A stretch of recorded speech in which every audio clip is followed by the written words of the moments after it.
Putty Tuck here. My name's Putty. I am Tuck. It's time for us to go home, Tucker. Okay. Cool. That sounds good to me. Did you hire the guy? We are in negotiations. All right. He better be here for Sunday or Michael Nutter is going to be pissed. Michael Nutter pissed off. The angry nut. Is anybody getting the night off tonight? Yeah, Tori Wilson can get the night off. Understandable. Oh, she's no longer a major star, so we're okay. She's free. Oh, very well. Or is she not a wrestler? She's not a wrestler. She's not a wrestler. She's an occasional wrestler. Yeah. Fair.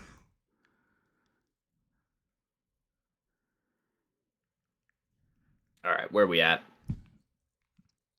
Let me see here. We are in Charlotte. Woo! Do you want to talk about the great city of Charlotte? Great city. The best city. Some Some call it the Riviera of the Mid-Atlantic. Some call it the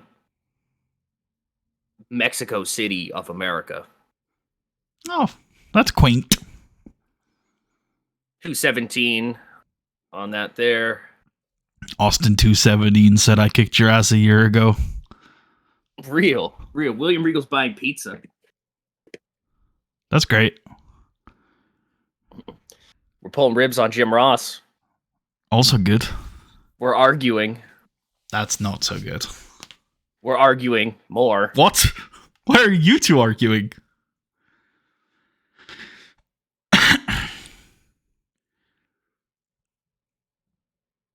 I say we do nothing. Fair.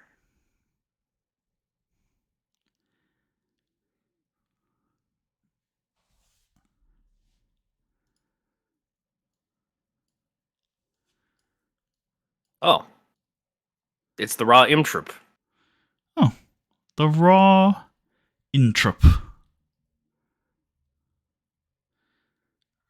I might leak our DMs accidentally. Oh no, they're safe. We're good. That could have been disastrous, you know? Oh, I hear you. How does Tuck feel about the Luka Doncic, I'm sure that's how you say that name, trade? Doncic, yeah. Damn it! I was close. Or maybe you North Americans are wrong about how you pronounce what I assume is a Balkan name. It is, yes. He's Slovenian. You even said that wrong. No, I definitely did not. Slovenian. No, it's Slovenian. Come on. Okay, dude. One of my best friends is fucking from Slovenia. He's Slovenian. Okay, dude. That's how you say it in the fucking accent, brother. But you're not Slovenian. Yeah, but you say they're fucking, they're all right. Say how you would say Khabib then. Khabib? Nope. You say it in the accent, don't you? Oh, it is Khabib. Khabib.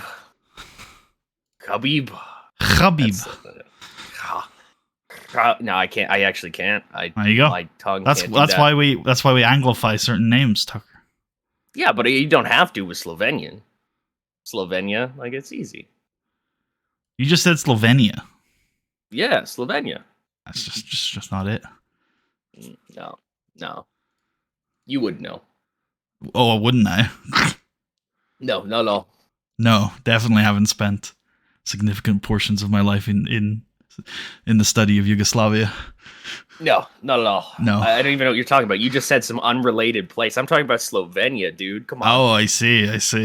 I don't know what you're talking about. Yugoslavia, whatever the fuck that is. Come on, guys. Like, fuck.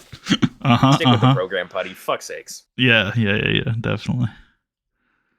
Anyways, you want my honest thoughts? Bad for a league that has a lot of bad shit going on for it lately. If you want the business take, it probably improves their badass TV ratings.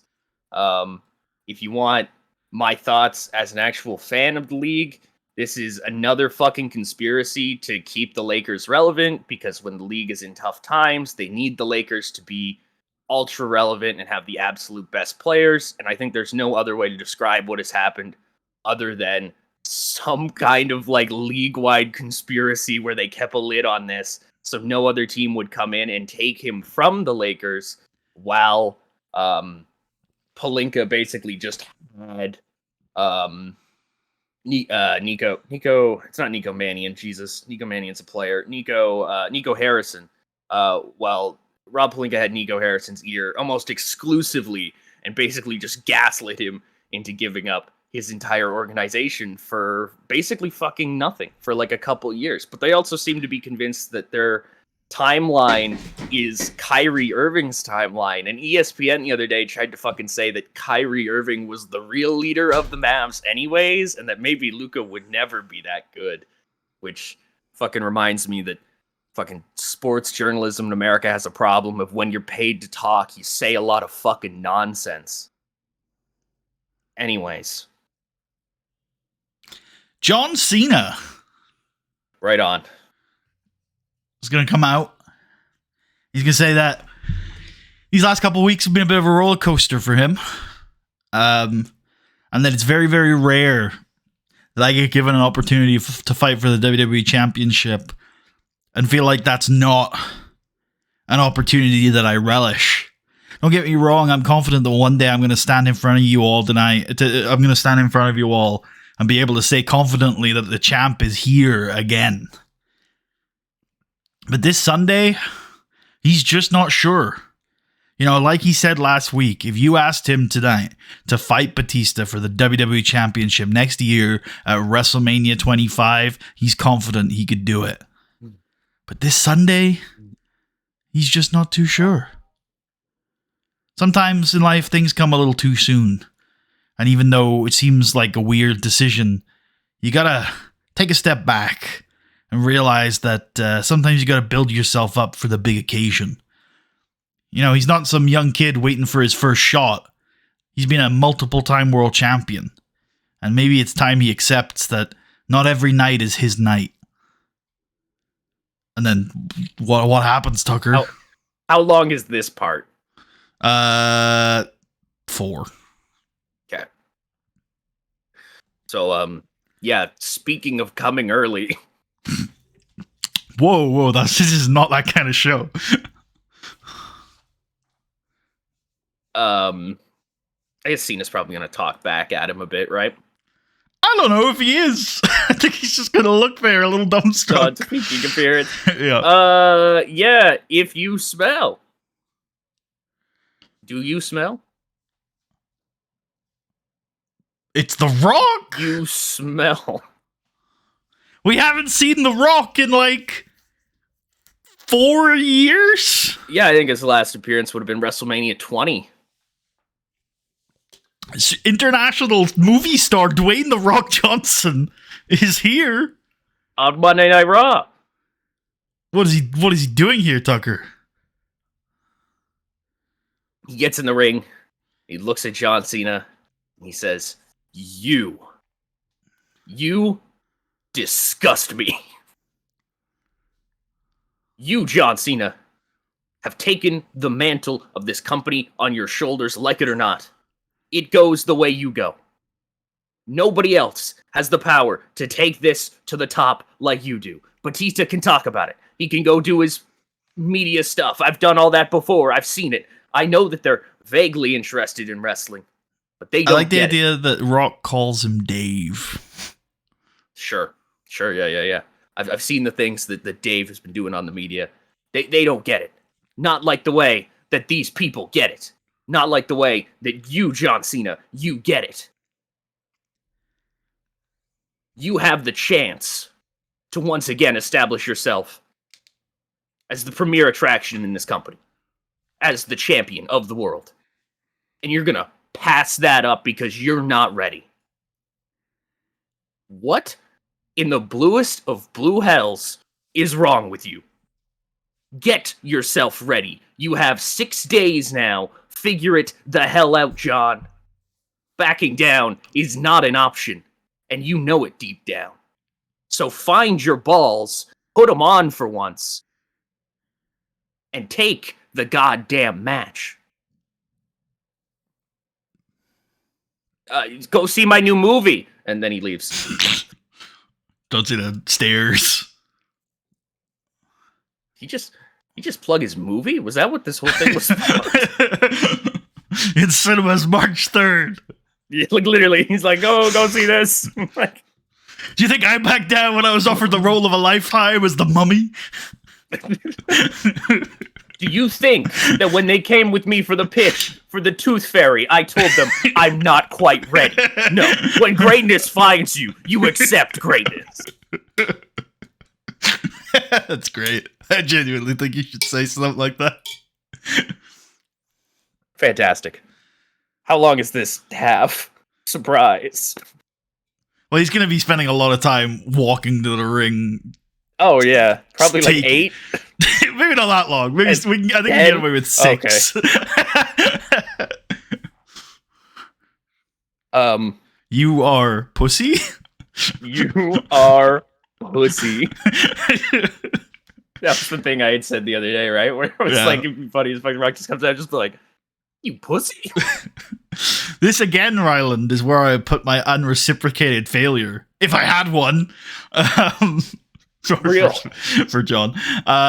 Let's do Rock, Cena, Batista off screen, comms segment host as we come back from commercial, and the commentators react to what they just saw. Stone Cold mentions that if The Rock wants someone to beat Batista so badly, why doesn't he do it himself? Damn. Jim Ross is like, he's a busy man, Steve. I'm a busy man too, Jim. No, yeah, you aren't. You're not fighting. You're not fighting Batista, Steve. It's well, no, you aren't. Shut the hell up. I'm very busy. I've got a ranch. I'm at work here every Monday. Yeah, he doesn't have his cats yet, so he has no excuses at this point. So I see. Wow. Why don't we go comms react to The Rock's return? All right. You're such a...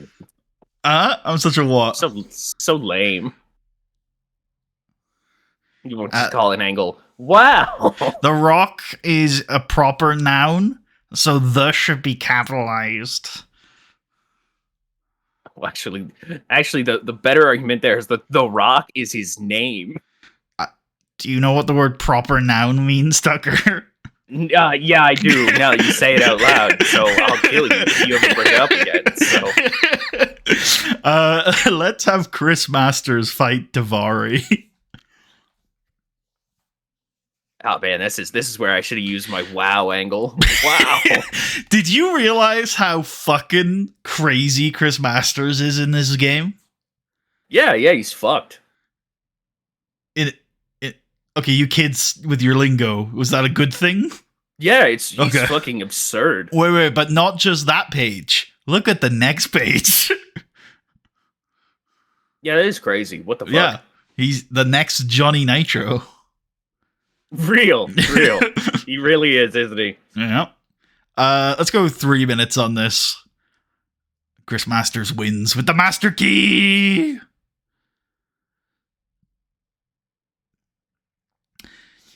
Let's have the Randy Orton promo backstage on TED. Yep. Oh, backstage? Yeah. Yeah, okay.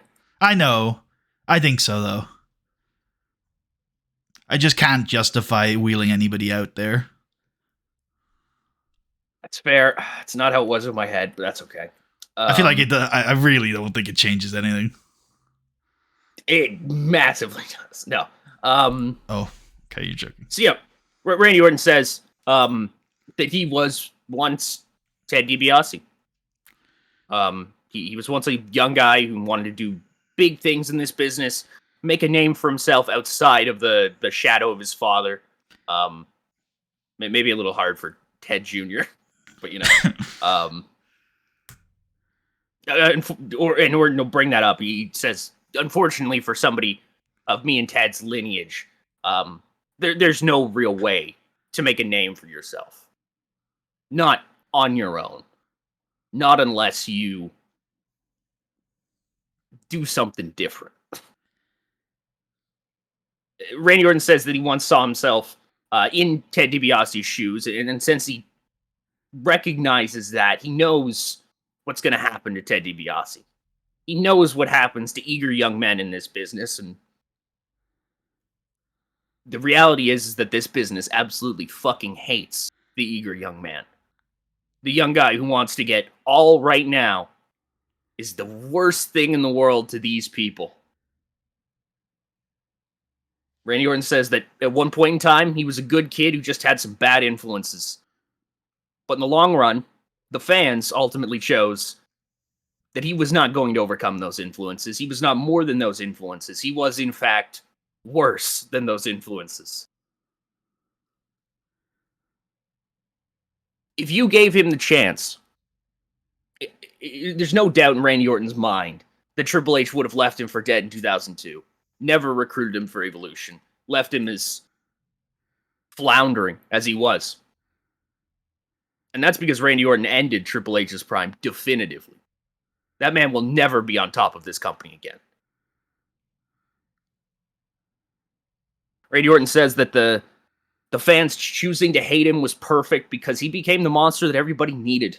Not just because he's any worse than any of the other scumbags who absolutely permeate the fucking walls of this company, but because they decided that Randy Orton was the bad one, the one to hate, and ultimately because Randy Orton was too fucking great to ever ignore. In the face of that hate, Randy Orton has become the greatest professional wrestler in the world. John Cena can talk all he wants about bad years,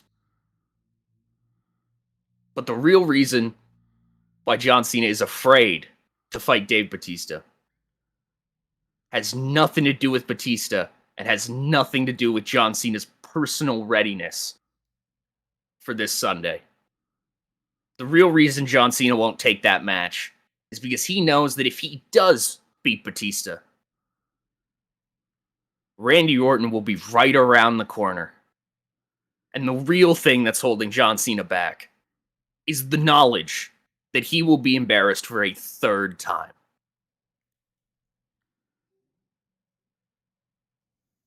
Damn. Randy Orton says the point being, Ted DiBiase has a shot this Sunday. He better damn well make it and take Randy Orton out. And if he doesn't, you'll see. He'll be just another building block in my legacy.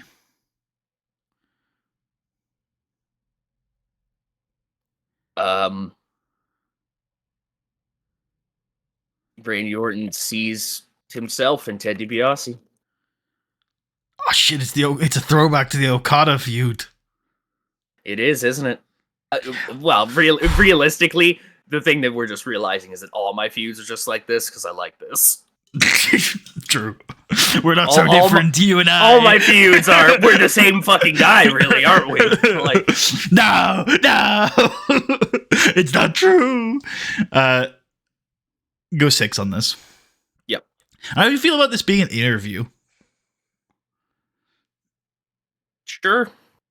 You can say no. It's fine. I don't really have any prompting questions to send him on this tangent, but Randy Orton, how do you feel about your opponent this Sunday? Fair enough. Is that Amy Weber then? Yeah, it's got to be. Cool. The interview overlord. I feel like that's character development to some degree. Oh, yeah. I like that you instinctually have left Cody out of this because I was going to explicitly suggest that with Orton talking so much, I think we should thematically leave Cody out of it because I like the idea that Orton doesn't want Cody to just be a decoration. Like, he doesn't want him hanging around while he talks. If Cody was here, Cody would be talking because Randy values him. Yeah, and I think it was important for Randy Orton to talk here. I agree. And to say his piece. But I like the idea that cat. occasionally, well, when it meows while you're talking, otherwise no. She's freaking out over there. You need to deal with that. I'll open the door for her, but there's like a 90% chance that she's just gonna stare at me and be like, "No, I don't want to leave. I just want attention." I see. All right, let me see. Hold on.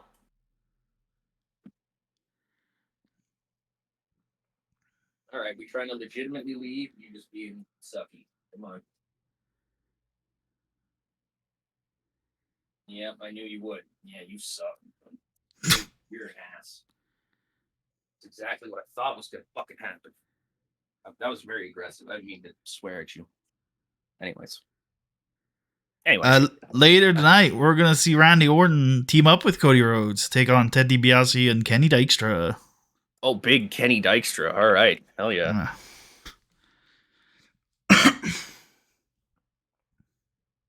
Tag match later. And speaking of the assholes that permeate the walls of this place, we're gonna see the cutting edge later. I'm in your walls. With Shelton Benjamin. Hell yeah.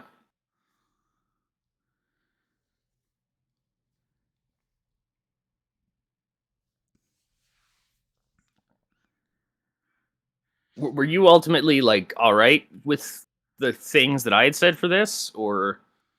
Yes, I think. Because okay, I don't know. I thought there was some trepidation there. I think, yeah, I thought you might get that across, but all I was really doing there was like trying to figure out what you were trying to say more than anything. Okay. Or like trying to get you to actually finish the pitch, because like I felt like you were going very slowly on it, and it was like, what if we do this? And I'm like, okay, what next? And then we have I think we got to a full pitch at the end when you didn't respond to it, but I said how I would finish it, and then I see that there now. Yeah, because I was like, I'm having a moment over here, clearly. Yeah. Cool. But no, I liked it all. I was just, again, I was trying to just prompt out the entire pitch from you. Yeah, no, fair. Yeah. And obviously, if one of those questions had led to you going, oh, I don't know, then yeah, I mean, there might have been a problem with the pitch, but I was expecting you to have answers to them. All right. And then Jerry Lawler is going to go to the Hardy Brothers.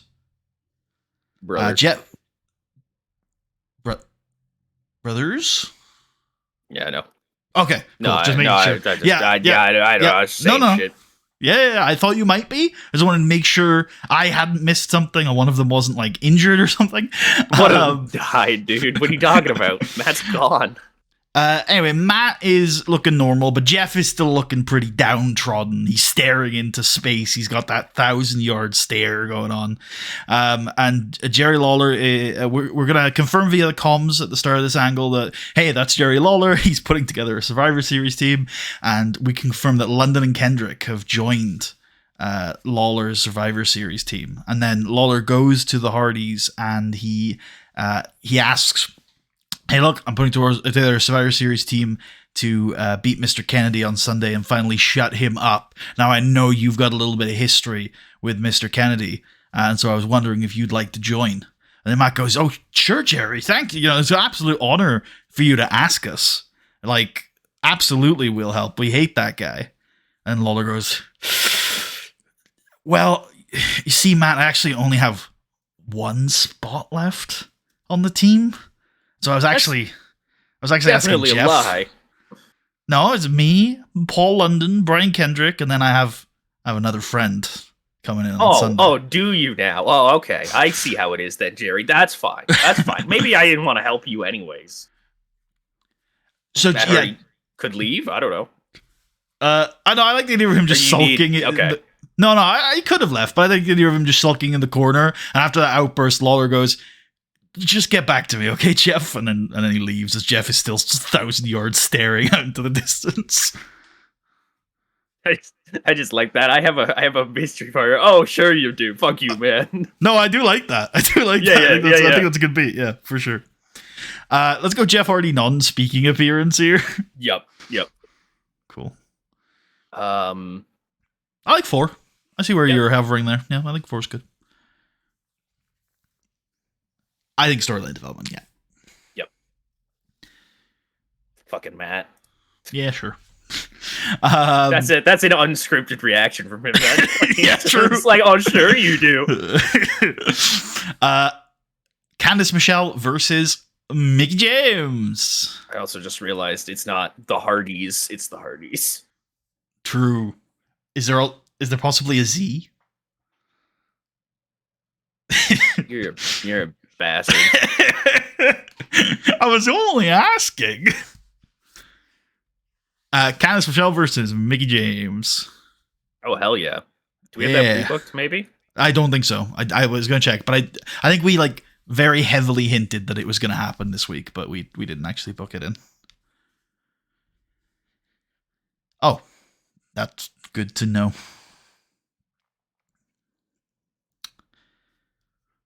Seven came to mind. I like that. Okay, cool. Mickey James is gonna be very aggressive, very angry, and beat the ever-loving shit out of Candice Michelle. Yep. And then Candice Michelle's gonna win via some sort of shenanigans. Yeah, little tights pull, or I don't know, rake of the eyes. Whatever it has to be. Yeah. Yeah, whatever.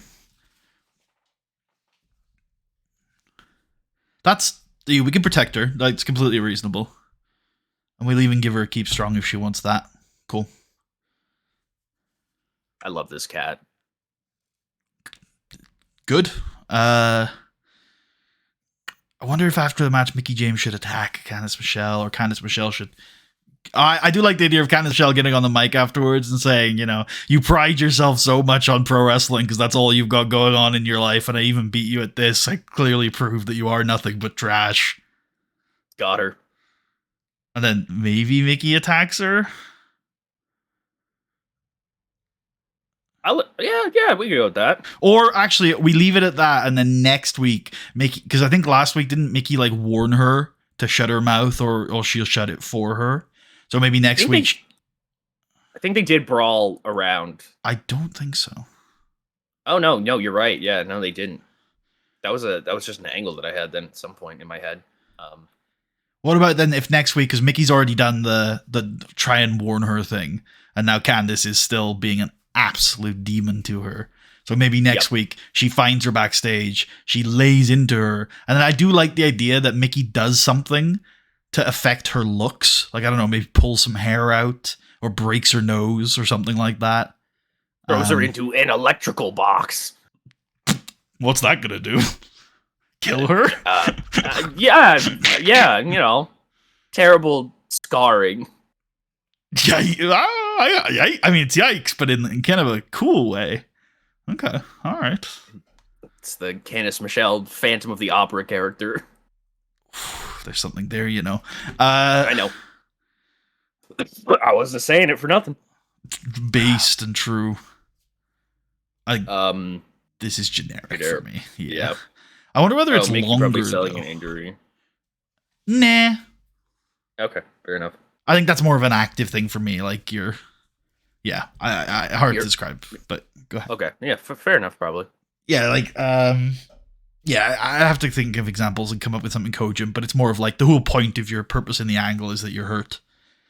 Which here it's not. The whole point is she's being promoted on. Yep. You want it longer? I'm thinking.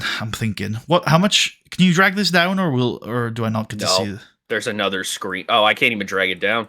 Oh, yes, you can. And there isn't another screen. That's a fake. What do you mean it's a fake? No, it's just a.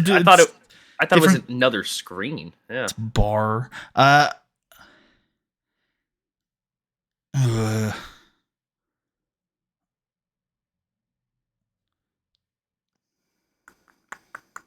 No, yeah, two's the right length on this.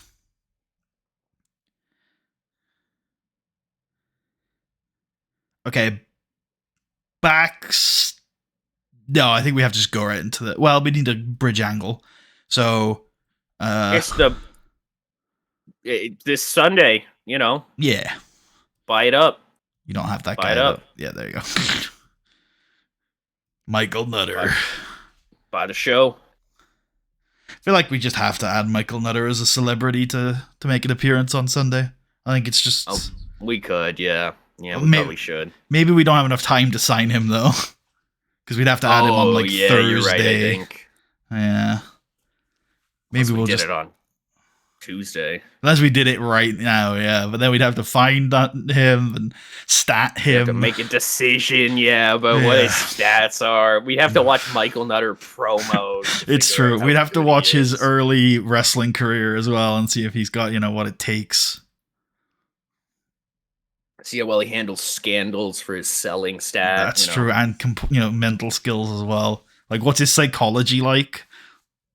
We'd Things have like to that. also try to figure out his financial stuff, like how good his financial and his weight, his height rating and will be. weight. We'd We'd have to also probably find find that. out his booking rating, depending on That's true. his fucking cat. We mostly can't hear it. It's so she's like right across from me. She's just wailing, like just what? Fucking Jesus.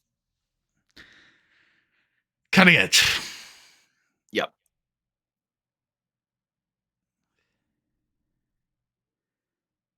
How do you want to format this?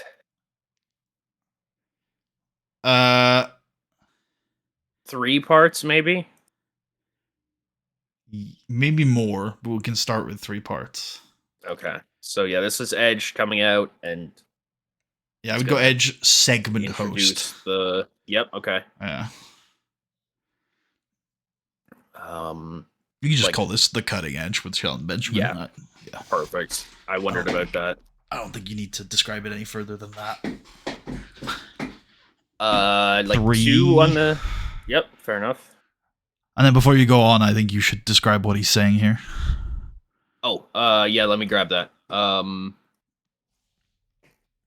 So I think that's basically unchanged from your pitch. No, I think you actually had a specific. I didn't pitch the cutting edge, so this is all you. Oh yeah, you're right. And I understand vaguely what he's doing here. This is a good time for you to exactly explain what he's attempting to do here. Yeah, Edge can say that he talked to Charlie Haas, and obviously nothing has come out of that. So strike while the iron's hot. I want to talk to the man that everybody loves, the gold standard, the number one guy around, Sheldon Benjamin. Cool. Yeah, cool. Oh, no, there's That's the definitely angle. more to that. That's it. That's it. He will talk to him at some point. Who knows when? So Sheldon comes down. Right, yeah, I forget this is just my angle now, isn't it? God. Pretty much. Okay. Sheldon will come down, and Edge will just ask him, hey, you still friends with that Charlie Haas guy? Isn't he kind of a loser? Come on, Sheldon, you basically said that before, haven't you? You almost have. Like almost. You're not using the words, but everybody can see what you're implying all the time. And Sheldon's just like, dude, fuck you, man. Like, you so badly want to get under my skin. You want to fucking get in my friend's head. Good for you. I'm a little more simple than that. I just want to kick your ass, honestly, Edge. I don't know what this is. If you think you're smart for doing this, if you think you're some kind of master of manipulation, I don't really give a shit what you think. I just want to fight you. That's why I'm out here, honestly, just to fight you, just to get a match against you. That's pretty much this section. Yep. How long is that? I think Sheldon 3. comes out. Yeah. Okay. Fuck. I guess it's that. Maybe add something there where he's like, you talk about how neither of us are on your level. So why don't you put your money where your mouth is this Sunday? Let me beat the shit out of you. Perfect. Charlie Haas's theme hits. I guess Edge is going to answer when Charlie Haas's theme hits, right? Yeah, he's going to answer, and then Charlie's theme will hit. Yeah. Charlie will come out, and he's basically like, I think this part is from mostly your pitch. Yeah, so Charlie comes out and he says, no, Shelton, I'm not letting you do that. This whole thing is between me and Edge. He is the one who called me out initially. I'm the one who started this shit with him. You should honestly not be involved in this at all. And I don't know why Edge has brought you out here other than try to stoke that between the two of us. Regardless, I'm the one who needs to beat Edge. You, Shelton, in the most literal and respectful way I could put it, you don't need to beat Edge. I do. Shelton's like, oh my god, we're on this again with you? God damn it, dude. Fuck. So making everything into a moral crusade, Charlie. Like, literally, Charlie, I fucking respect you. You are my friend. What the fuck, man? You shouldn't be doing this shit. You shouldn't be coming out here. If you want to say that shit, you just come and you say it to me. And we can talk. Because we're friends, Charlie. You don't have to come out here and put me on blast in front of all the cameras and all the people because you think it's going to make you look better. Charlie's like, oh, it's like that, is it? And the two of them square up a little bit. We see Edge on his little stool. Edge is looking on. He's got his like hands together over his mouth. Yeah. He's like, oh shit, it's happening. Perfect. And they're sort of the Charlie and Shelton are looking at each other, and they're Charlie's about to say something again. He brings the microphone up to his mouth, and then he pauses, and his eyes kind of widen a little bit. And then at the exact same time, Charlie and Shelton just turn their heads to look and see Edge there smugly smiling.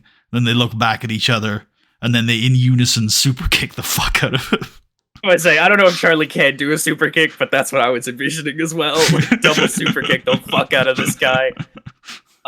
They hit him with the world's greatest tag team finisher, whatever the fuck that was. What was the leapfrog stun gun? Okay. Yeah, it's leapfrog stun gun. They hit him with that. They fucking got him. Get fucked, Edge. You're a bitch. Yep.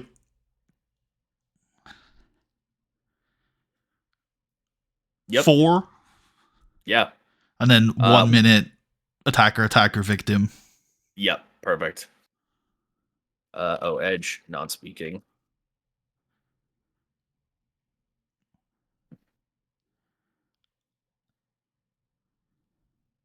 And this is also storyline development because we swerve you the other way, brother. Oh, I don't think you're saying this, but just to be clear, I think they were genuinely bickering, and then they sort of realized, wait a minute, our real enemy is right there. Yeah, no, they did not they did not organize this here to get him. Yeah, no. They didn't come, they both come out in hoodies, and then, just oh shit. Okay, perfect. Major Probably victory for both of them over Edge. Yeah. For the boys, yeah. Which one is this? This is Reasons to Doubt. Yeah. Charles Robinson, what are you doing here? Charles Robinson. Oh my. All right, perfect. Awesome. Then we need, let me just take a look here. Yes, we go backstage where Mr. Kennedy has gathered his team, his boys. So this will be the first time we've seen his team. So who is he grabbed, buddy? He's got the new World Tag Team Champions, John Morrison and The Miz. He also has there they are. He's got Chris Masters, which I think we can get him there. Yep. And do we have... Yeah, I think we throw Kenny Dykstra here as well. Don't get hurt, Kenny. Well, it's more about, he's on this show a lot. But it's fine. I think I was saying that's what Kennedy could say to him. Oh, I like it. I like that. You're going into a den of vipers tonight. Watch your ass. Look after Literally, yourself. you survive, Ken. Wait, my name is Ken. Your name is Ken. Hold on. Oh my, Mr. Dykstra.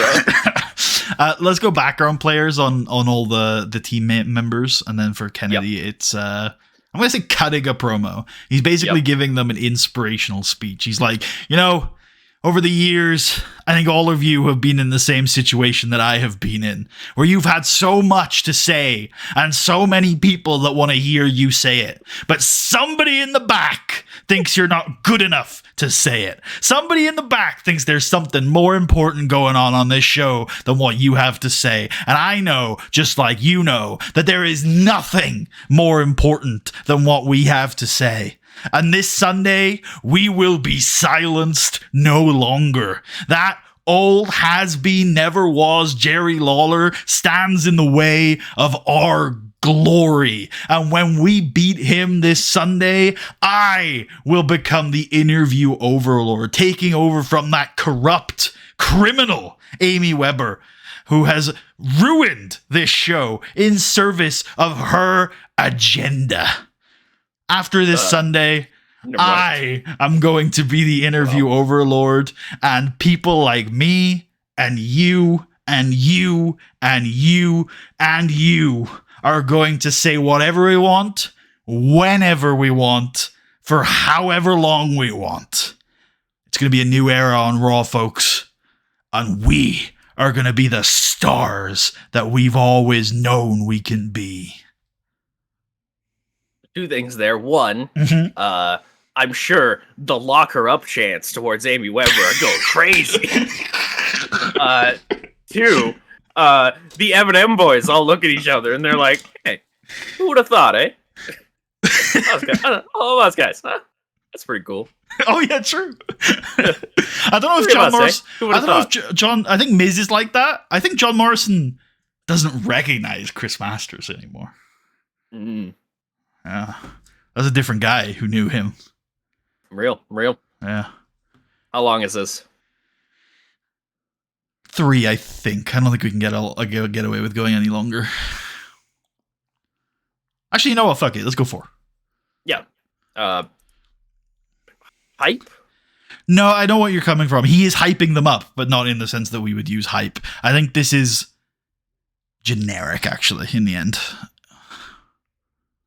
And I think we should go Kennedy regular success unreciprocated. Or we could put it over Amy Weber if you like, but I don't think so. I think it's unreciprocated. Yeah, no, that's fine.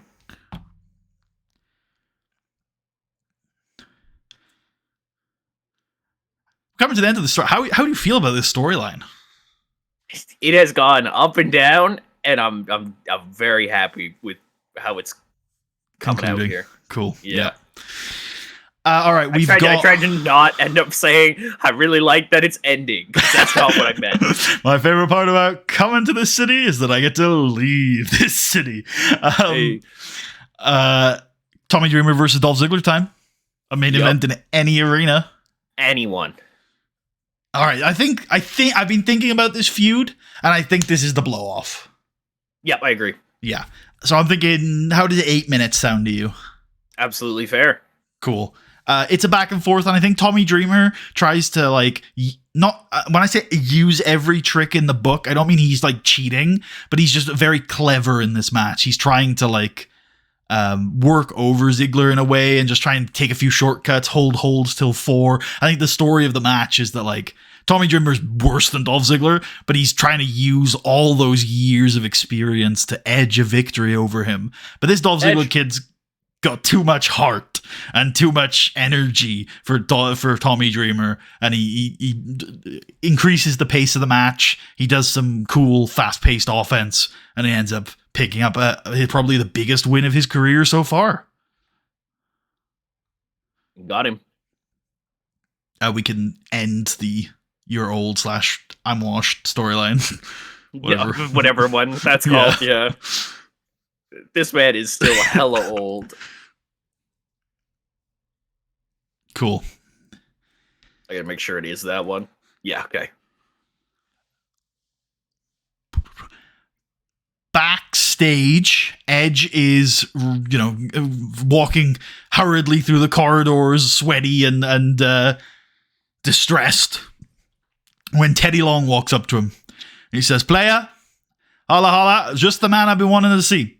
See, I've had 2 guys over the last couple weeks come to me and say they want to fight you at Survivor Series. And the way I see it, that's good money, player. So I'm going to have both of them fight you at Survivor Series. You said you're on another level than Charlie Haas and Shelton Benjamin. I'm going to give you a chance to prove it. This Sunday, it's going to be Edge versus Charlie Haas versus Shelton Benjamin. Holla holla, player." Wonderful. I think 1 minute's fine on this. Yep.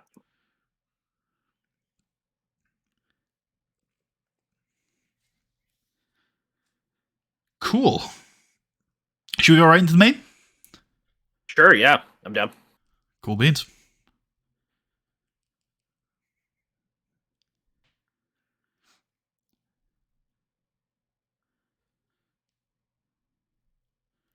What a collection of similarly built people. Literally. White boys! White boys! Randy Orton and the daycare. Literally. I'm not hating 10 or 11 on this. What are you thinking? Yeah, 10, 11. So- I don't have a feeling between the two. Let's do 11. Yep. And I'm thinking this is a very back and forth open match. At some point, Ted DiBiase gets rocked and just like pieces the fuck out. Not like in a full sense, but just is like hanging around well away from the tag rope, ready to not tag back into this match as Cody and Randy get the ascendancy. And then I like the idea that we're putting Cody Rhodes a bit over lately, so he's going to hit that crossroads again and pin Kenny Dykstra. Perfect. You used open already. That's fine. Cool. We do, or I guess it'd be limited involvement. That's probably not it. And I don't think it is. No, he's doing most, like for the first 8 minutes he's involved in the match. It's just when the baby faces ish heels kind of when the other guys rally and start winning, the other men rally and start winning the match, he just goes, "Okay, this is over. Unlucky, Kenny.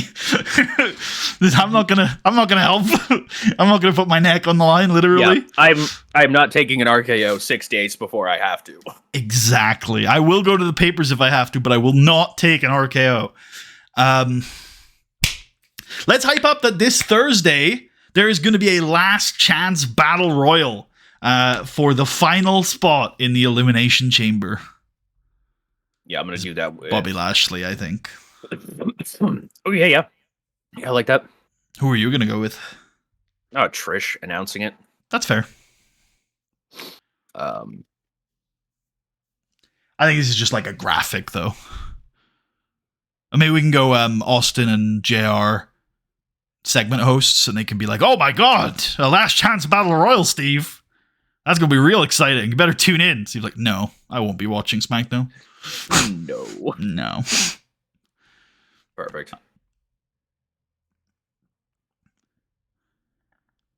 Okay. Can't be live, Tucker. Jeez. Well, how is he supposed to be a video and they're supposed to commentate it? That's a really good point, actually. How can they do live commentary over a video? Are you just not allowed? Well, yeah, we're doing live commentary over the video that's pre-taped. Okay. Unlike that, but okay. Yeah, all right. You think we're okay to move on, or do you want to sit with that for a little bit? Oh, yeah, no, we're okay, yeah. Okay. All right. Teddy Long nervously is out with a contract for a WWE Championship match. Yep. And out comes Batista, the Animal, the WWE Champion, the superstar. And yeah, I guess we could do it as one angle. I think we can definitely do it as one angle. We could do it as 2 parts if you wanted. No, I think it works as 2. Like, there's a lot of permutations to this, but I think ultimately it can just be one angle. This is just a lot to describe. Batista smugly comes out and sits and waits, and then Cena will eventually come out. And I think I like the stuff I've got for Dave here. So why don't I let you do Cena, and then I'll do Dave. Sure. Let me grab what I need here. I probably don't need much, do I? There is an important line I want in the Cena stuff about Dave forgetting what it's like to be a WWE superstar. Or what it means. I need that because I need to respond to it. Yeah, Cena comes out and he says, well, ladies and gentlemen, I was expecting to come out here and once again rebuff this offer for a WWE Championship match in Survivor Series. However, obviously, you've seen what happened earlier tonight, and since then, I got thinking. About what's important for this company. I think as much as it pains me to say it, Charlie Haas might know a thing or two that the rest of us don't. I think when I look at you, Batista, I see somebody who has completely lost sight of what they're doing here. Lost sight of what it means to be a WWE superstar, and lost sight of what it means to carry that championship as WWE champion.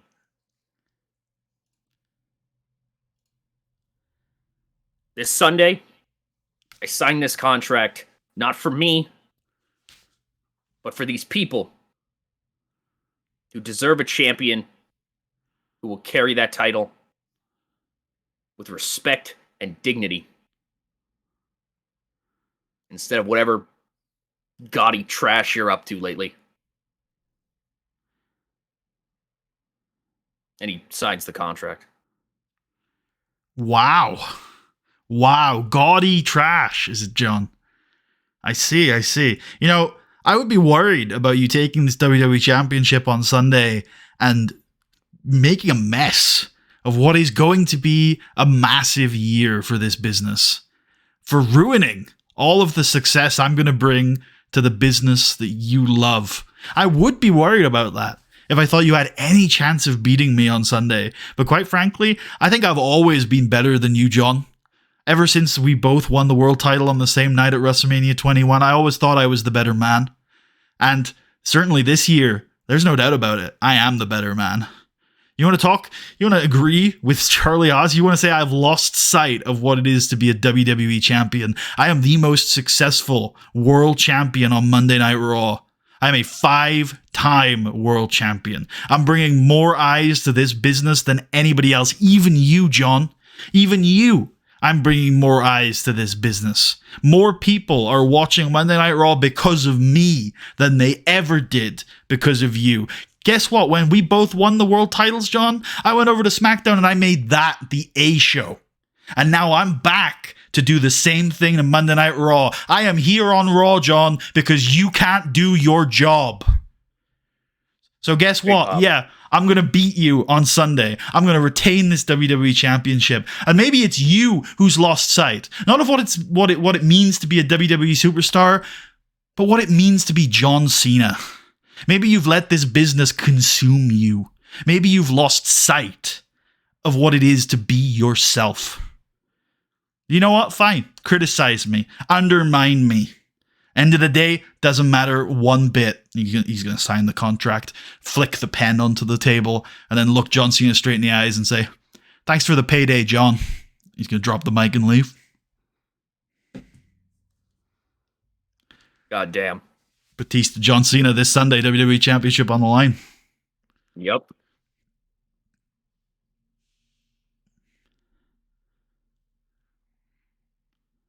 Let's do this. How long is that? Yep. Yeah, I think we could get away with that.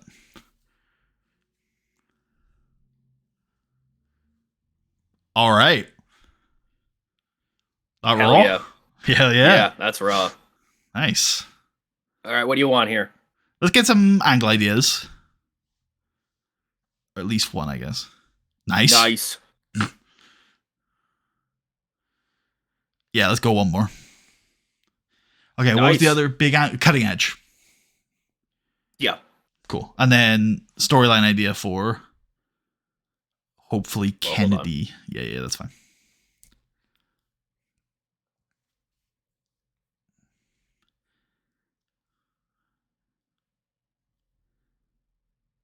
Oh, if I was to write this, would be like John Cena steps up or something. Yeah.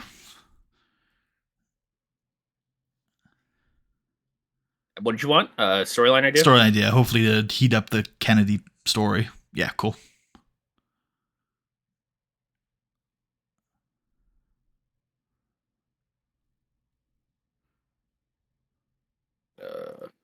Sure.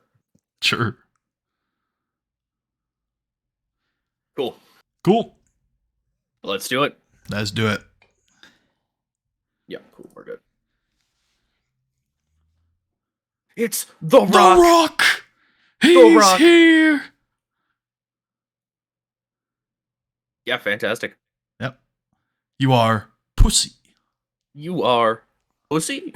Is that what you're telling me, John Cena? You are pussy? Yes. Yeah. Damn, Steve. He called him a pussy. Jim, back in my day, I'd fucking kill a man dead for calling me a pussy. No good. John Cena gotta step up here. Especially The Rock. Fuck that guy. Real fuck that guy. Hate him. Nice. Bang. Based All right. God Chris Masters. Base Master God, Key. Chris Masters. Master Key! Master Key! Nice. Randy Orton does his thing. Yep.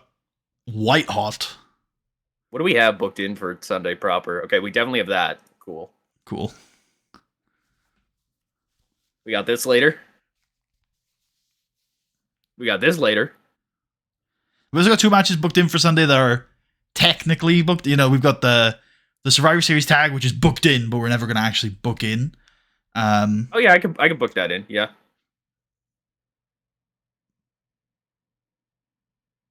Yeah, like, be cool with that. You don't have one of the participants in the company. You're right. And then we also have the Elimination Chamber, which is booked in, but we can't book in yet. Yep. Yeah. What is this? Get up. What does that say? Could you? Oh, well, yeah, I can. Hold on. Sorry. Okay. God damn it, Tucker. We're recording airplane mode.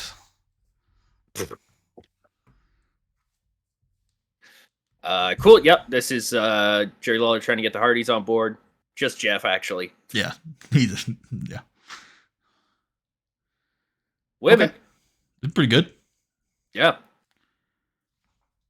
You are Candace. trash. You are trash. Bye, Survivor Series. So, I'm going to tell you a funny story. This is based as fuck. So, I didn't know Victoria went to TNA. And I didn't know her TNA. Pretty much, yeah. Jesus, man. I was like 12. It was women. Who cares? Real shit. I didn't know her TNA gimmick, right? At all. Like what she was called and shit. Spider Woman. Pretty much. But I was watching the pay-per-view the other day where she's wrestling and someone comes out and they're wrestling. I'm like, man, she looks a lot like Victoria. So I Googled like TNA Tara. Oh shit, okay, it's actually just Victoria. Good to know. Yeah. Okay, perfect. Yeah, this banged. Absolutely based. Mr. Kennedy. Yeah. Nice. Yeah. Leaping reverse STO. Got the bass Still note. nameless. He did get the bass note, yeah. It was a banger. Did you book this in? Yeah, okay. Did you already book it in? Did. Okay, yeah, I thought you might have. Cool. Yep. Nice. Very nice. Very acceptable, yeah. Yeah, ridiculously acceptable. You hit the crossroads. It's a cool move. We got the last chance battle royal coming up. And then Hell yeah. Nice. We lived the dream. We did indeed. First time these two have fought, I think. Yep. Big match, this. WWE Championship on the line. Can John Cena save the WWE? It's a lot of responsibility to put on that young man's shoulders.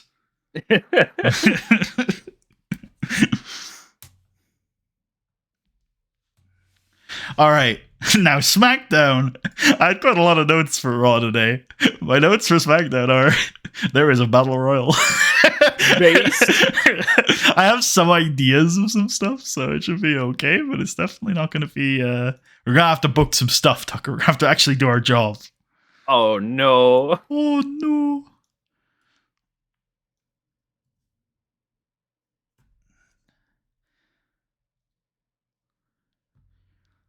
I like long-term employee of CMLL. Do you think CMLL had employees, or do you think that's wrong? Yeah, I definitely think that's wrong. Okay. You never know. Maybe it's just the WWE that practice such Insanity. Sure.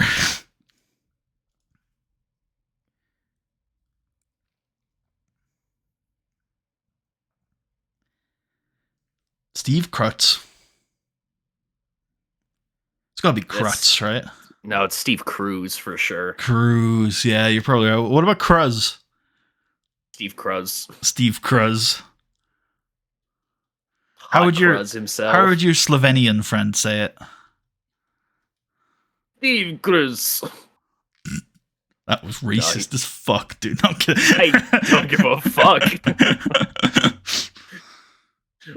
Racism towards Europeans isn't racism.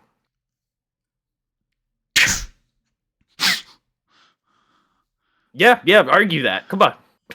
I mean, you want me to talk about racism in the Balkans? Really? That's what you think? That's where you want me to go on this? I called them Europeans, buddy. I feel like that's good enough. I'm progressive.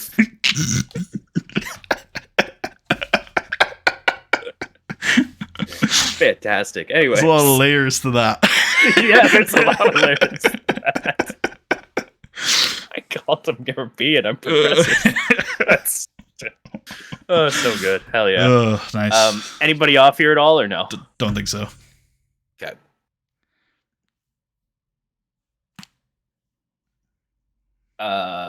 Richmond, Virginia. Take me home.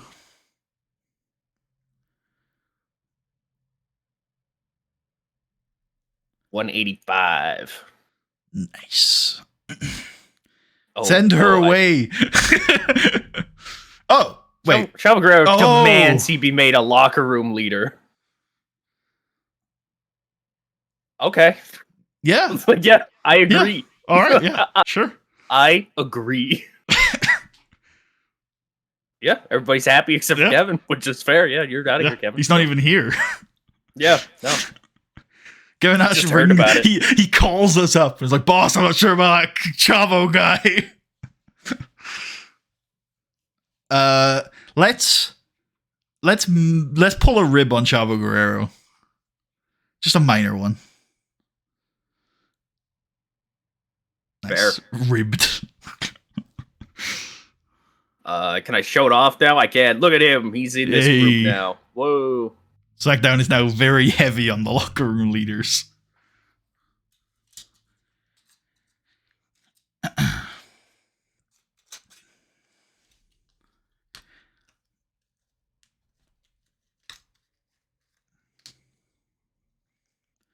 Okay, so my first idea was that we kick off with a 1 minute angle confirming that earlier this week we got confirmation that on Sunday we're going to have a huge Cruiserweight Championship match.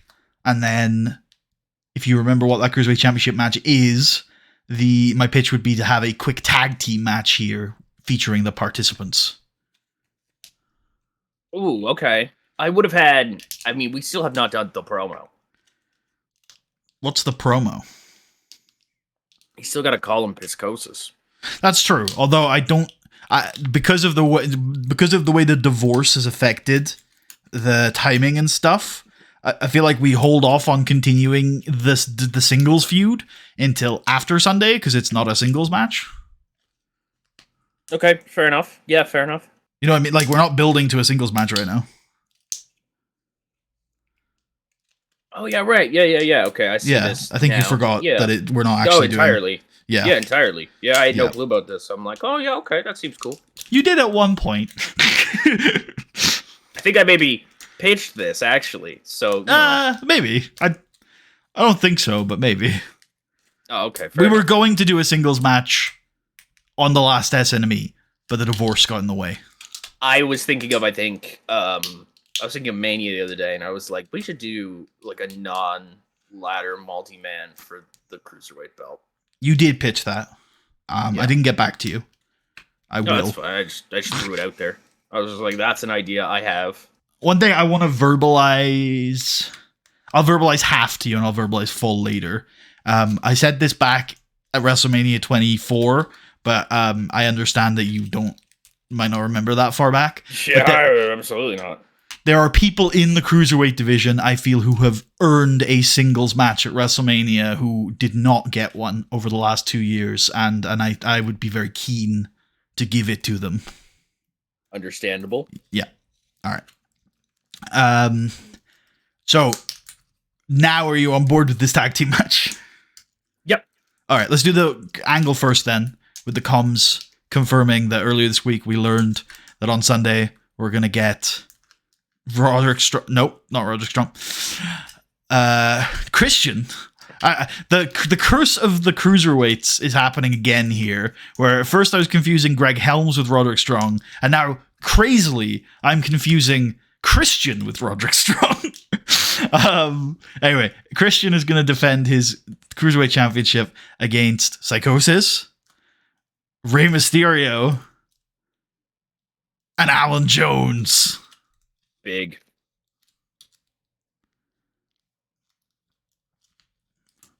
Fuck you, TNA. We're doing the based gems. We got a big ass fatal 4-way. Damn, Michael, I'm not sure I'm going to be able to keep my eyes on the pace of that match. I'm sure you can bring your reading glasses, John. Fuck you, Michael. I told you that in confidence. I'll kill you. It's just like, I will kill you, honestly. I will clothesline you right here. All right. What was that one thing I had to say that 1 week? It was just like, I will clothesline you off the table onto the fucking concrete floor, and I will watch the blood spill from your head, Cole. Shut the hell up. Like, fucking, just, goddamn, JBL. And we've got a preview tag team match right here as Christian teams with Rey Mysterio to take on Psychosis and Alan Thunderbones Jones.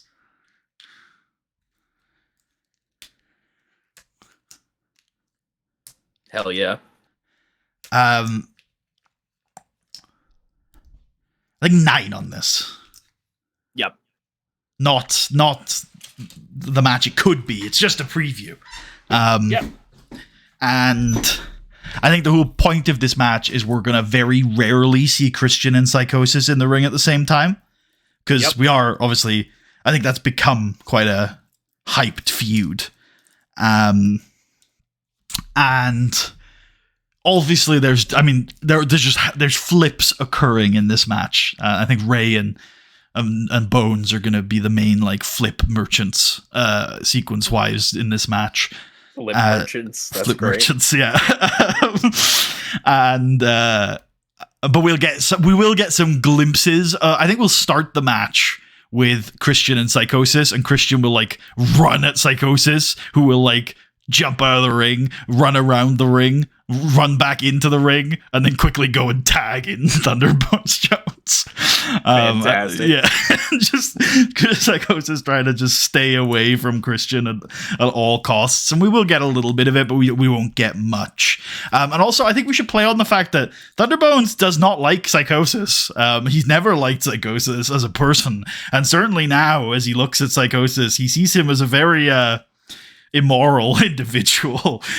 So I think that there's definitely no love lost between the heel tag team here. If we even can call Thunderbones a heel, I think that's a matter of perspective. Psychosis, though, is a bad man. He's a very bad man. He is a demon, as I have described him before. Finish of this match.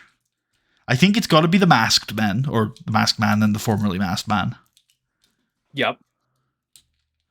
I kind of lean towards Ray getting a win back here. Yeah, I like that. Cool.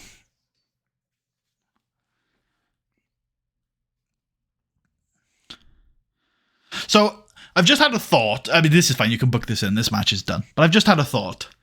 I do still stand by the idea that we should maybe save that for if we do a singles match in December, which I think we almost certainly will. It's not a guarantee, but I think it's very, very close to a guarantee that we'll do Christian Psychosis in December. But yes, Christian, I would say so. I mean, we should always keep open the idea that things might not happen, but it's as close to happening as anything else in December, to be completely honest with you. I guess the only thing is I might be convinced. I don't know I don't know for sure who's winning on Sunday. So maybe there's a chance it doesn't happen. But I think there's a really good chance that it does. However, there would be nothing stopping Christian from grabbing a mic and dropping the line here if that's what you wanted to do. I think we'll save it. I think we'll save so it. Too. Okay, cool.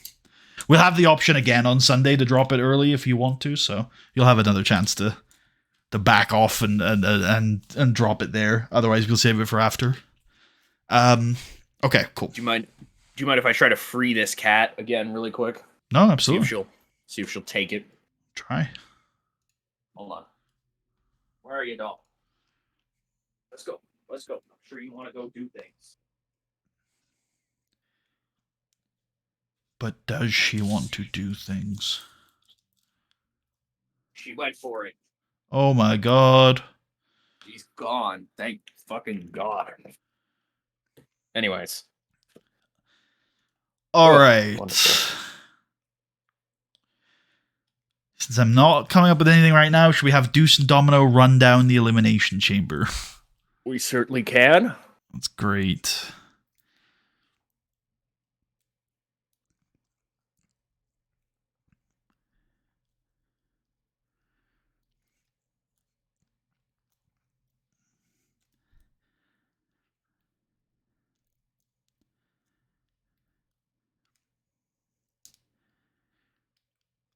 Get a graphic hyping up that tonight's main event is the Last Chance Battle Royal to determine the final participant in this Sunday's Elimination Chamber match.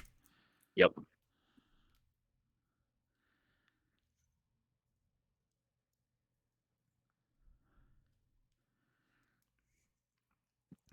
Also, later tonight, we're going to hear from the general manager of SmackDown, Trish Stratus, who has 2 big announcements regarding the women's division.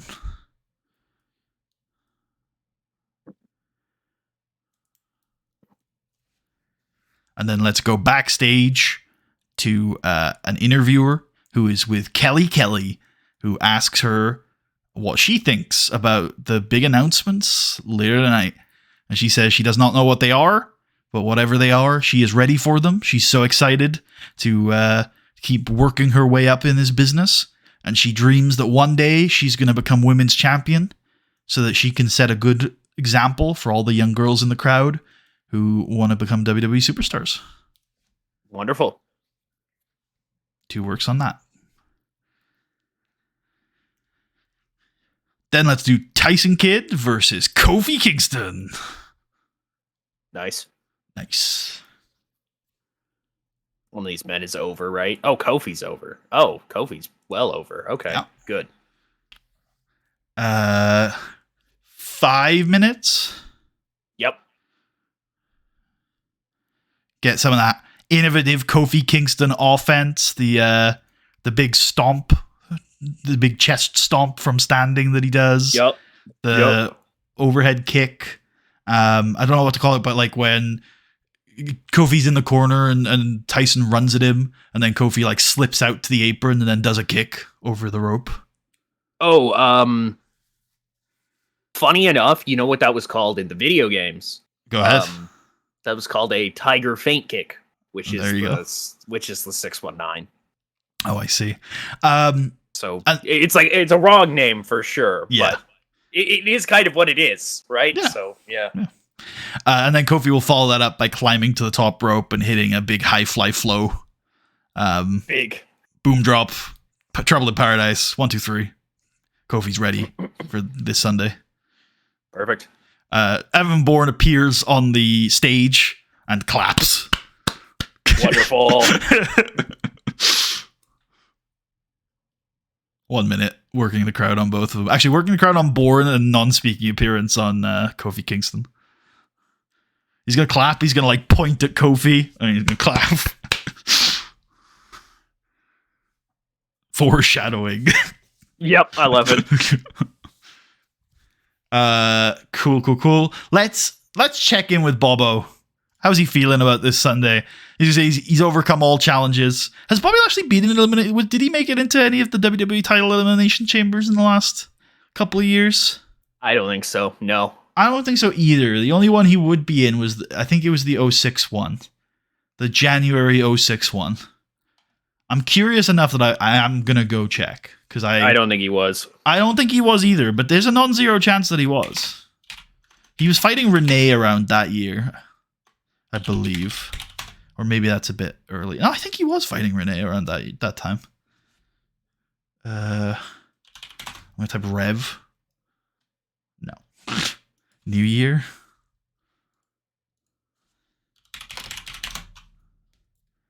Yeah, here it is.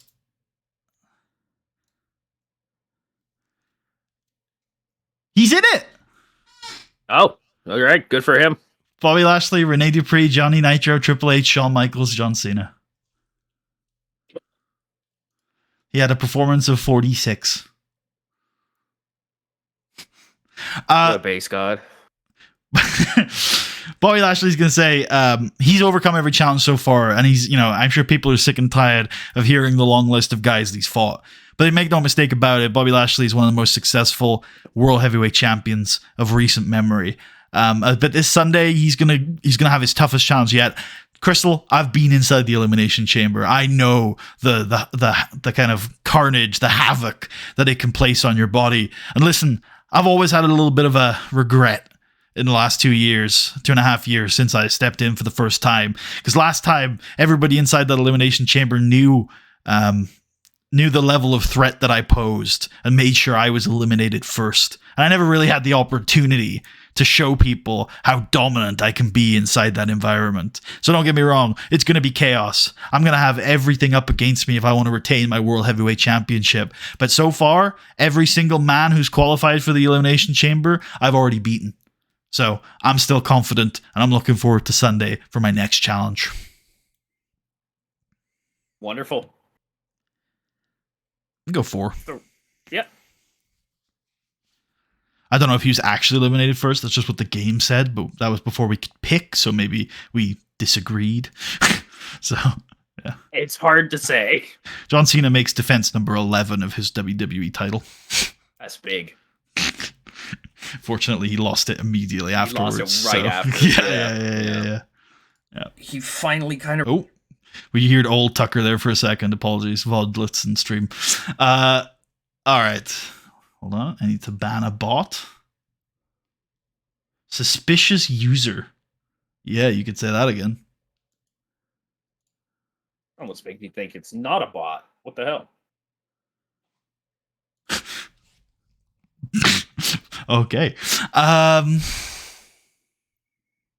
Shit, I lost my train of thought there, Tucker. It's gone. Yeah, all right. Let's go to the analysis. That's a good place to go.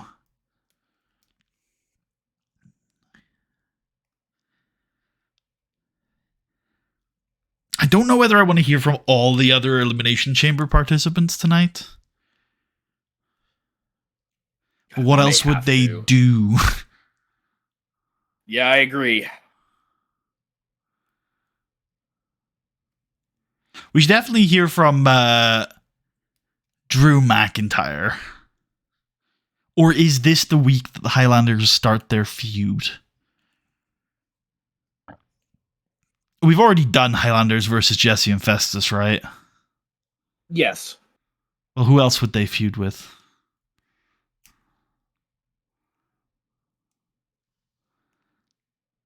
I don't know. I don't know. Renee and Elijah is kind of a based feud. Yeah, but it's just it's just a wrestling feud, though. How would Drew get like dragged into that?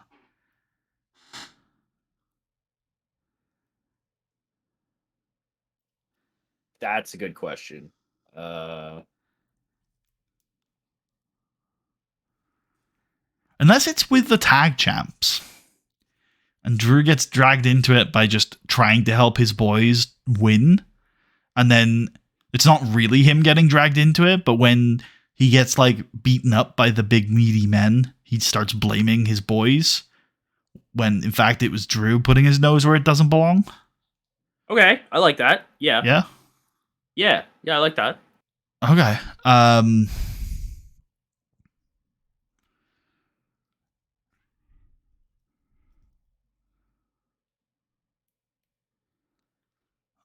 A lot of my ideas are that they wrestle, which I don't think I want to do on this show. Okay. Can I think of any? We could have a video or like a promo where Drew talks to camera and says that, you know, he's moving past the Intercontinental title and now it's time to focus on the McAllisters. That is their name. Yeah, right? I like Rory that. and Robbie McAllister. Okay, cool. Yeah, a big tide raises all ships. Mm. So if the Highlanders win, Drew also wins. That's why we're coming after Seek and Destroy. Yep. Okay, cool. Is that an interview or a promo? I think just a promo because we literally just done an interview. Ooh. Ooh. Bodyguard, I think, on these boys. Yep.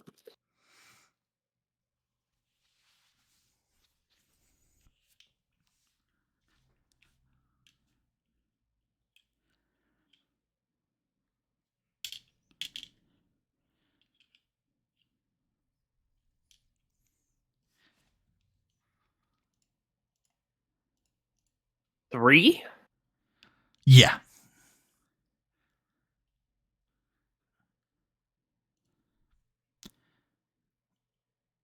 I would just go generic on this.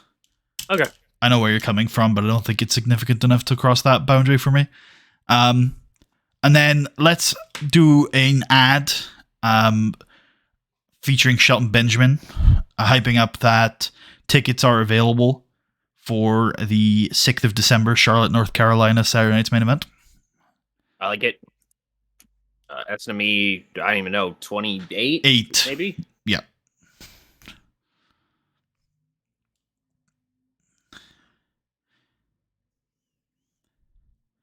And then let's have Jack Flash Evans taking on Evan Bourne. We get Evan Bourne's patented innovative offense.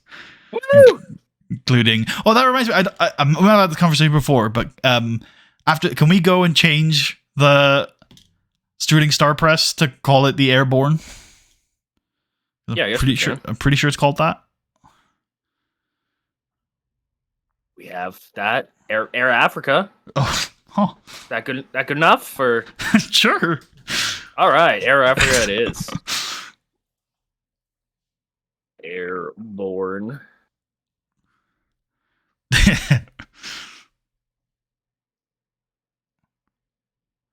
Actually, Tucker, if he landed on his head... Oh, yeah, okay. All right, that proof. I think on chair, this one feels like maybe because you could put a chair under him, right? Yeah, right. And then off ladders for sure. For sure. Okay, yeah, right? Cool. Yeah. Cool. Yep. Perfect. Oh, we always forget about the clone existing move option. That certainly we should make use of more often. Maybe it should be at the top instead of the bottom. You're not wrong. You're not wrong. Saying. Yeah, no. You've got a really good point. Don't mean to sound like a bitter fuck there, but I mean, if it was at the top, I'd see it before I filled in all the options. Yeah, no, psychologically, that's actually a completely reasonable point. All right, 5 minutes on this. Yep. Evan Bourne wins. I was gonna say, who's gonna win? And then after the match, Kofi Kingston appears on the stage. Yeah. He claps and he points at him for I knew it was foreshadowing. Holy shit. Who's going to win on Sunday? Is it Evan Bourne? Is it Kofi Kingston? Does anybody care? Perfect. We'll find out. Taz is still proud of... Actually, no. Taz is still proud of his Italian son. I love it. Yeah.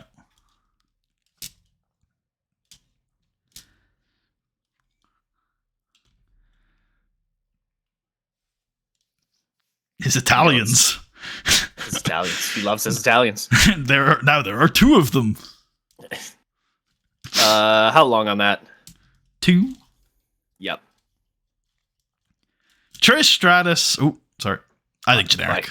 I like my son came out as Italian and I still support him. Would you still love me if I was Italian? That's so great. Trish There Stratus. ain't gonna be no Italians in my house. Get the fuck out of here. No damn Italians. No Italian. Trish Stratus. Yep. It's going to come out. And she's going to say, ladies and gentlemen, she has 2 very big announcements for the women's division here on Thursday Night SmackDown. The first one, what's the word? The word is concerns. The first one concerns the young rising stars in the division, those who need competition and need experience in order to attain the top levels.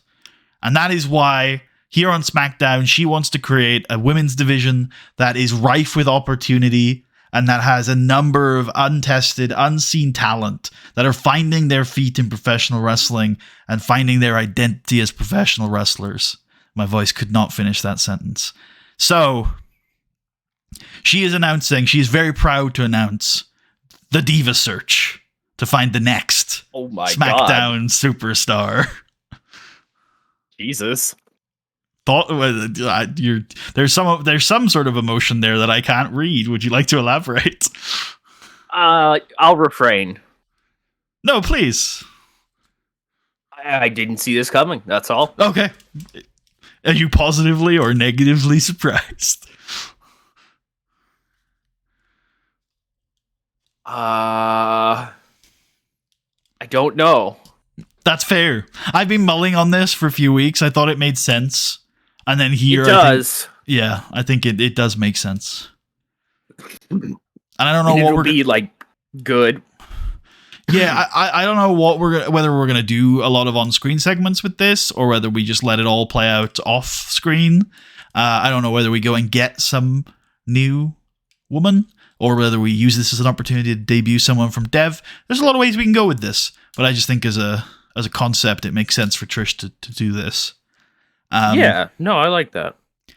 Now, the second announcement I've got for you today concerns not the superstars of tomorrow, but the superstars of today. Can I please ask to come out here? The greatest women's superstar on Thursday Night SmackDown, Nat Hart. How long for the first part? 4. Yep. Let's go with... I'll save it. Cool. Nat comes down. She looks a little bit cautious, but also intrigued. And Trish says, Nat, you've probably been thinking over the last few weeks, having seen the new influx of women and their opportunities on the show, that I'm sure you're really proud of your colleagues here and you're really happy with the opportunities that they're getting. But let's be honest, that hasn't really improved your opportunities you should be getting. And that's why I'm also very proud to announce that I've managed to negotiate a huge match for you this Sunday at Survivor Series, because you see, Nat, you will be competing this Sunday, and you will be competing against this woman. And out comes the women's champion of the world, Melina Perez. Oh my god. Yep. Oh, did you actually turn the brands off for this? That's impressive. Is this a third part? Yeah, it probably is. I think this can be a second part. Okay. So yeah, it's exactly if you put it with Melina as a non-speaking appearance. Okay. This can go 4 minutes. Oh, okay. Cool. Okay, actually, we can do it. I've just thought of a third part, actually. So let's go 3 on this. Yep. Oh, no, keep it the way. Put Melina back in as a non-speaking appearance. Sorry. No, you're good. Maybe go surprise on this. Yep. And then the third part is a 2-minute working the crowd between Melina and Nat as they look each other down. I like it.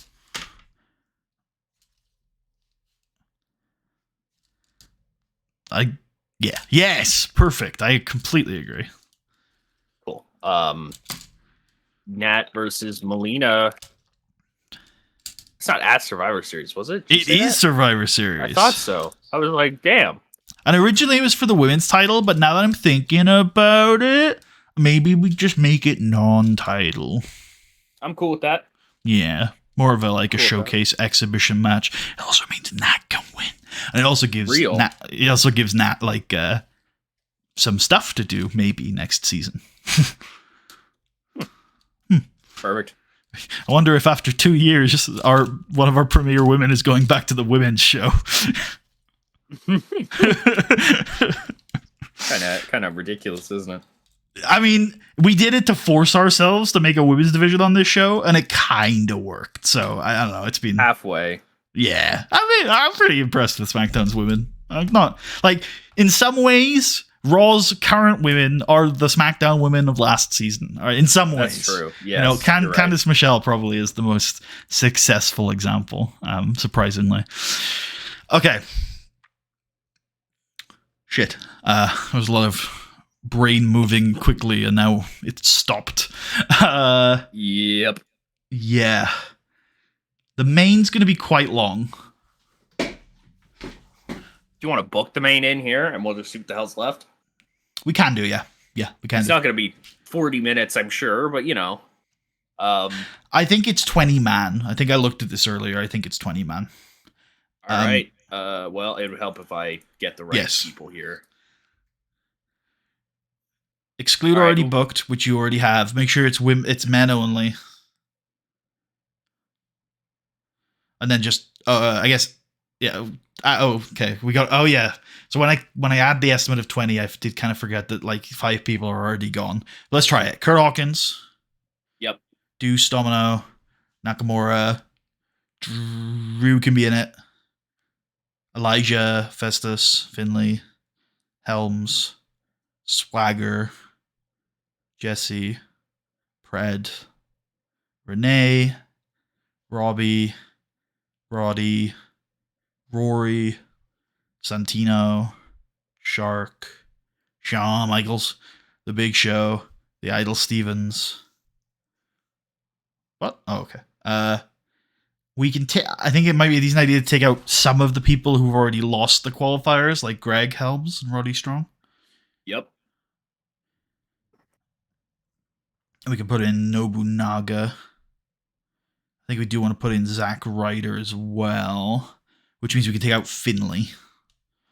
Because he's kind of not a full-time wrestler anymore.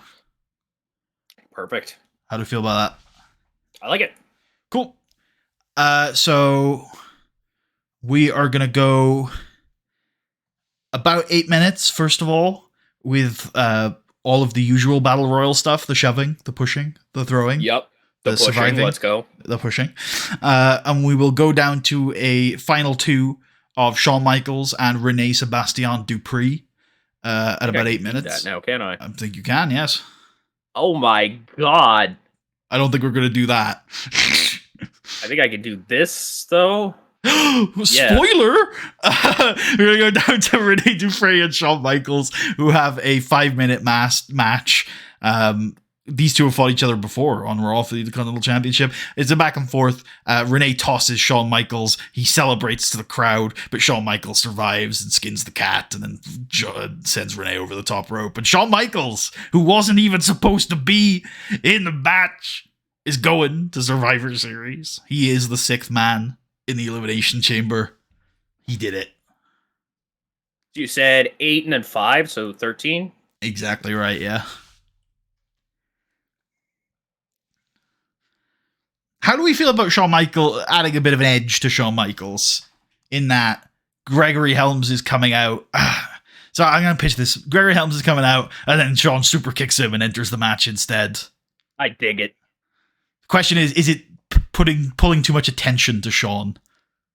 Probably, but I think that's fine. I think it's still... He's Shawn Michaels, brother. That's what he does. Maybe it shouldn't be Greg Helms, though. Maybe it should be somebody who hasn't lost a qualifier, but you'd still expect to see in the match. The boogeyman it is. What about man? What about the Idol Stevens? The Idol's in the match. Yeah, but we could take him out of the match. For who? Finley. Why is he just Zach Finley?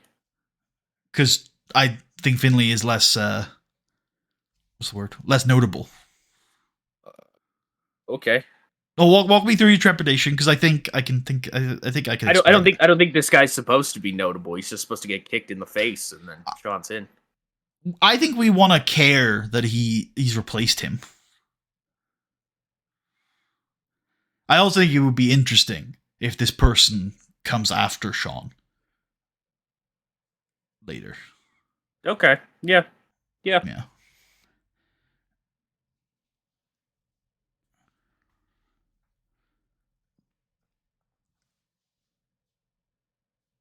Also, another reason why I think it being someone notable is good is because it makes it seem more authentic that Shawn is replacing someone in the match, whereas if it was someone we didn't care about, then it would be obvious that they were never going to be in the match anyway.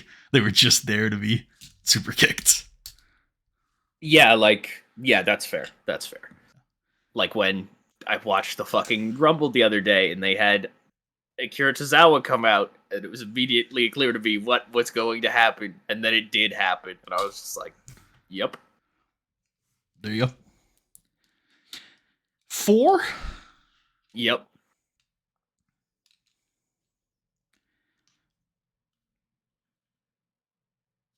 I like the also that he's like the referees are like he's not meant to be in this match.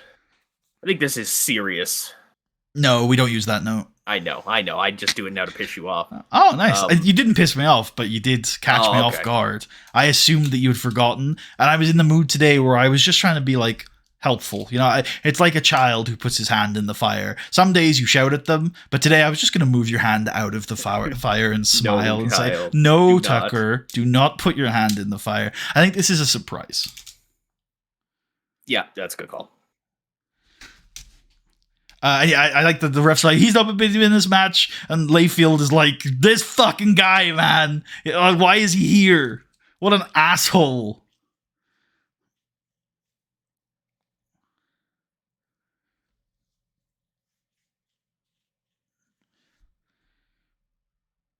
Okay, I think we could definitely do some afters. Just Shawn 4 minutes working the crowd. I like it. Yep. He's just celebrating, but he's like, oh, I like it. Really happy about it. And then Chavo Guerrero appears on the stage and he claps. And he points. Oh my god. Shawn Michaels is in the chamber. He did it. The very weird angle that I've got here for earlier in the night, but I think it does work. See if you'll like it. Backstage, Shawn Michaels is walking in the corridors, and he runs into Chavo Guerrero, and then they share a look, and then Chavo like nods at Shawn, and then Shawn takes a moment, and then he nods back. Oh. Shawn and Chavo share a moment. Yeah. Chavo.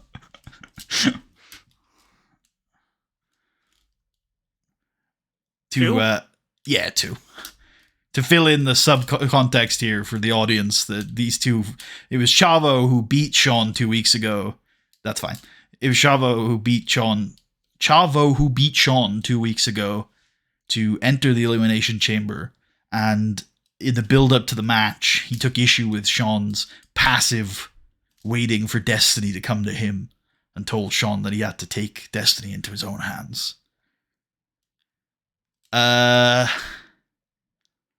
Let's go between the Lashley and the Drew McIntyre promo. Yep. Let's check the anal ISIS.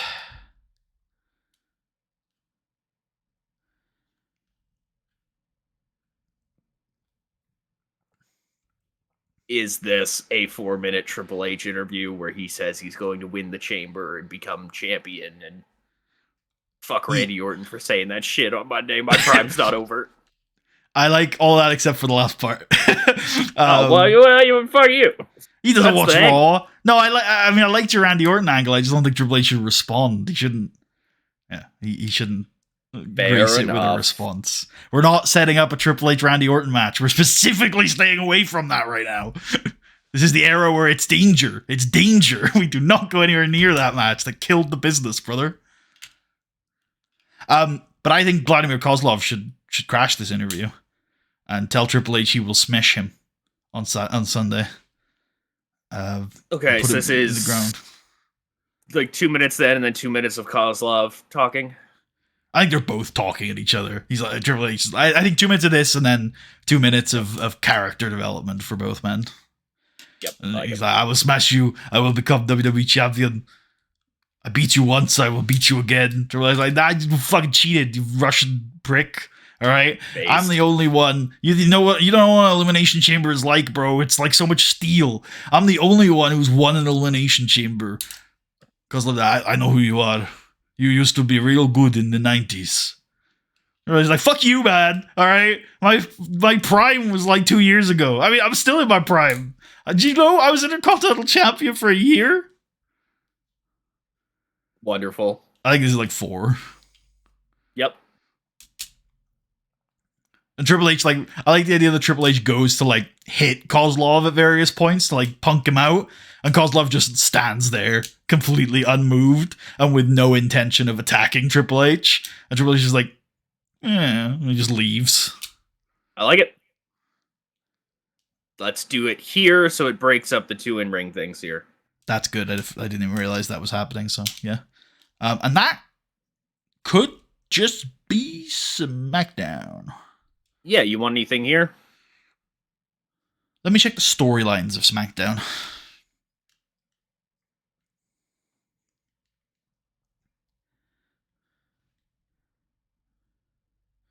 Okay, that gets the McIntyre promos on S&D, right?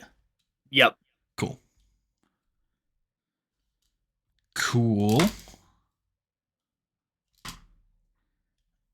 That should be fine. Heat it up later. That's unfortunate. Maybe try and grab something for that. That's fine to be cold, I think. Let's grab a storyline idea. Just the one. And hope that it fits something. Okay, yep. Cool. Yeah. I think I'll throw that on the Some Are Born to Win storyline.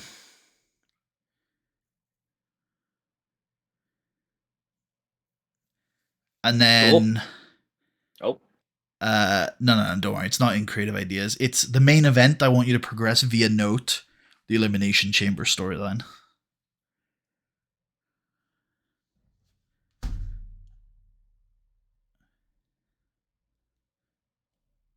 Cool. Let's do it. Let's do it.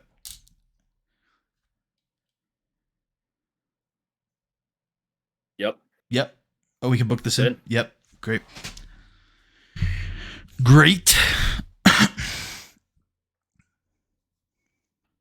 Christian!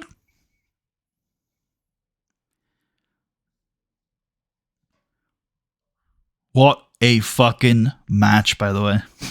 Banger. And let's see the preview. Oh. Yep. Huh. Okay. Big West Coast pop. Huge. Which you could actually do with Psychosis, too. Yeah. Which is cool. Yeah, true. Yep. They talk about the chamber. They could be in it. They could be in it. They're not going to be Only in one it. of them, though. Very Yeah. sad. Could be Cherry. Real.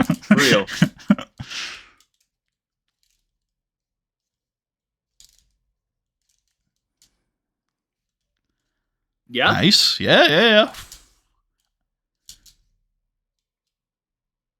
Nice. Yeah.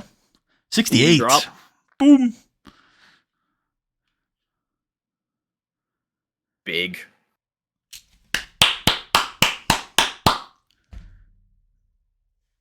Bobby Lashley interview. Crystal got lost. She doesn't know who this is.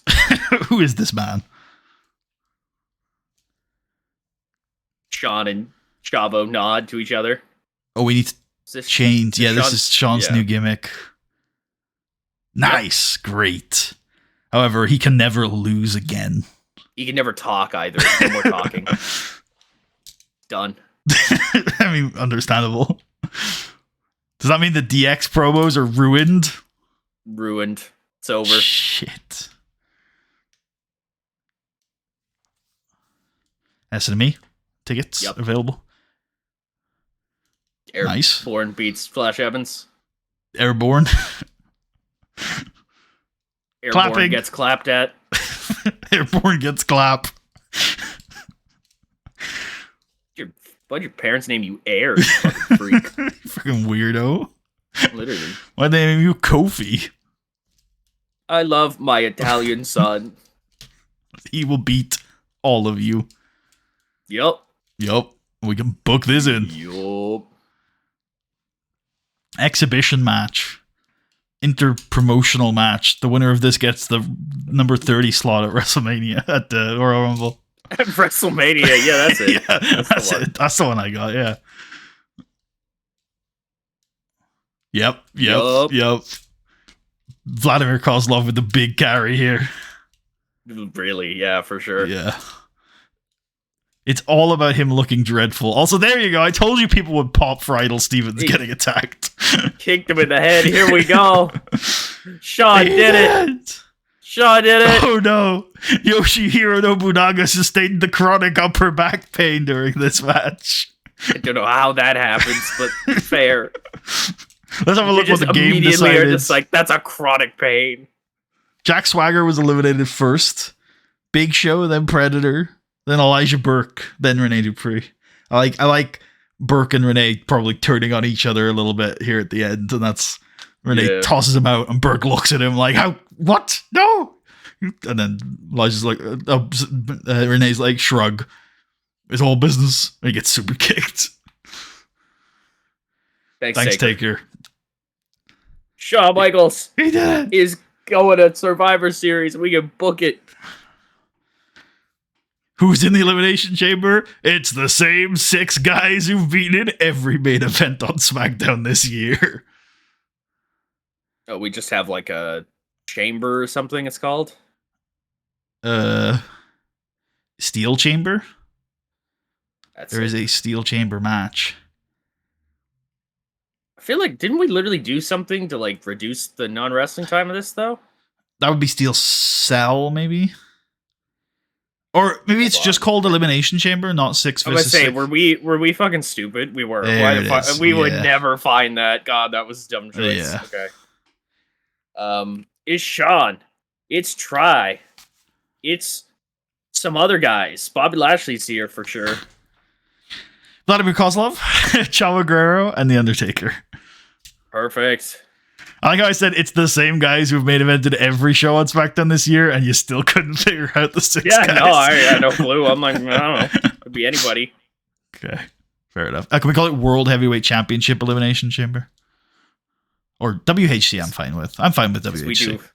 Because we're doing so many of those tomorrow, we won't know which one. Just to, fuck you. I know. I'm being an asshole today. I apologize. No, it's okay. That's fine. That kind of assholery is acceptable. 75 days. Yeah, you can work through it. It's fine. Yeah, I guess. There's SmackDown. I thought those were some good shows. Especially Raw. Raw. I agree. Yeah. Raw was a banger. Oh, Raw was fantastic. We even had like an extra audience member. That cat was going crazy for some of those shots, some of those promos. Yeah, man. Yeah, she's out here. Woo. Woo. I'm quite happy with Survivor Series as well. It's not over the moon, but yeah, it's good. It's gonna be a good show. Yeah, it's gonna be good. Yeah, I agree. Right. Yeah, not too bad. I agree. What the hell's this shit? What Shawn Michaels got to say? Yes! Fucking go! Sean's in on it, man. I like this guy. What is this shit? I think I know what this might be. Do we care to show this or not? No, we can end it here because I think I know what it is as well. All right. Yeah, let's get out of here. When are we recording? Tomorrow. All right. We will be back for Survivor Series tomorrow. Thank you for watching. Hope you all enjoyed, and we'll see you guys then. Peace out.